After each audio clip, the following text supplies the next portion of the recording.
Sinong bakla? Ako! Party na ng pare! Lalasingin ko tong dalawang boyfriend! Woohoo! Oo, tapos rapin mo kaming dalawa! Gusto ko sanang sumali sa kanila. Kaso mabilis na akong malasing. Nagsopropi lang kasi ang kaya kong tumbahin. Tsaka mahirap ng malasing. Baka dumulas ang hidden identity ko. Bawal ang hindi wasak! Tara girls, kailangan lahat kumanta! Woohoo! Grabe ang ingay nila. Para silang nakawala sa hawla ng pagkalalaki. Pero sige, tuloy nyo lang yan. Hindi natin sasali yung isa dyan. Wala nang ibang alam gawin, hindi mag-flex. Hindi kasi siya pinayagan ng mami niya. Hayaan nyo siyang tubuan ng buhok sa sobrang inggit.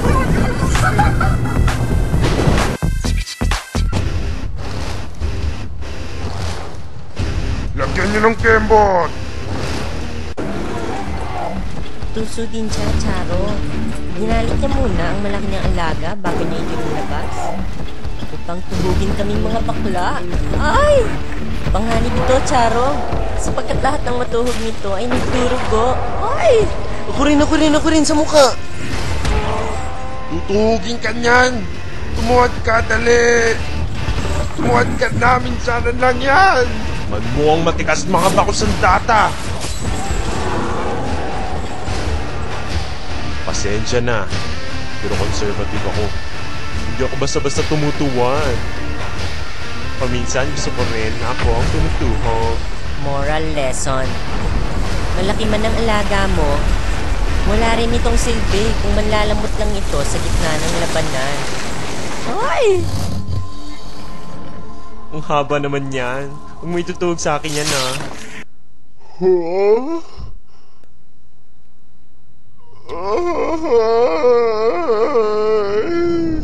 Aray ko. Tutuliin kita! Lalakarin ko yung bututoy mong maitim! Huwag. Mukha ko yan. Batukan mo! Ito si Siopaw Man, ang disiplinaryan ng mga general na bano. Ang abdi! Gago! Bakit mo pinugutan? Sorry sir, may hawak pala akong kutsilyo. Hindi ito basta patayan, Charo. Para naman hindi brutal, ginawa ko itong fundraising event. Ang killing for a cause. Piso para sa bawat mapapatay ng mga tauhan ko. Pambayad ng utang ng Pilipinas. Pero syempre, sa mga ganitong sitwasyon, hindi may iwasan may magkadevelopan. Sa ngalan ng pag-ibig, katatagan, pag-asa, at kabaklaan. Kailangan na, 143 para I love you. Ano man, 14344. Para sa akin mag-jowa, manyo ang espada ng lalaki. Diwa ng babae, sipa ng boksingero. Diwata, slash. Ito, para sa mga blampe. Sa mga nota. Sa mga duty free. Sa mga South Dakota. Sa mga Donabel. Ito, cheese dog, para sa ito. Ang bindong pag-ibig. Chubi Kaday. Blowing ang dugyan. Duela na!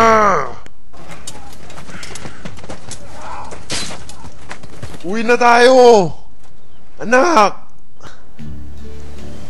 Huh? Tanggap na ako ni Papa. Sa likod mo! Talon! Huh? Ano to? Bakit naalala ko ang buhay ko? Alam ko to. Nung hindi pa matanggap ni Papa na isa akong bakla, nahirapan ako noon. Pero sa kabila ng lahat, nandyan lang ang boyfriend ko. At syempre, makakalimutan ko ba ang una kong bonggang paglaladlad kung sa ko nalaman na bakla rin pala si Papa. At ito ang una kong pakikipaglaban para sa ngalan ng kabaklaan.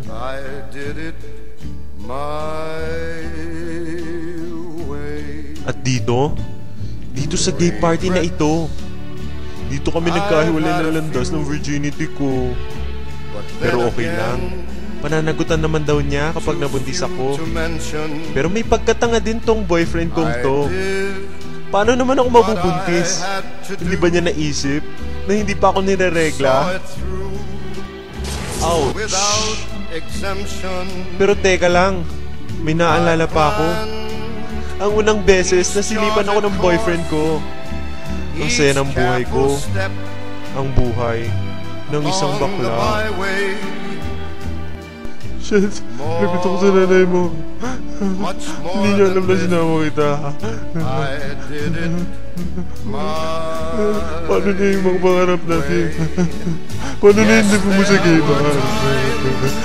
Band-aid. Sinong may band-aid? Walang helmet! Tato ka! Saka pa! Kilikili power! Walang niya kayo! Mateta na yung anak ko! Kakain pa naman kami sa Jollibee mamaya! Bigilan niyo ako! Bago ko makapatay ng tao! Sorry!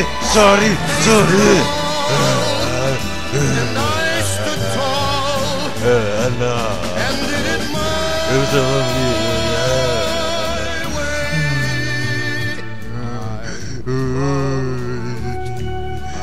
Tama na! Iyak na ako!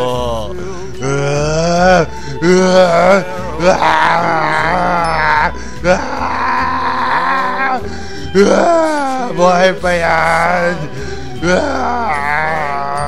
Nagkukunyari lang yan!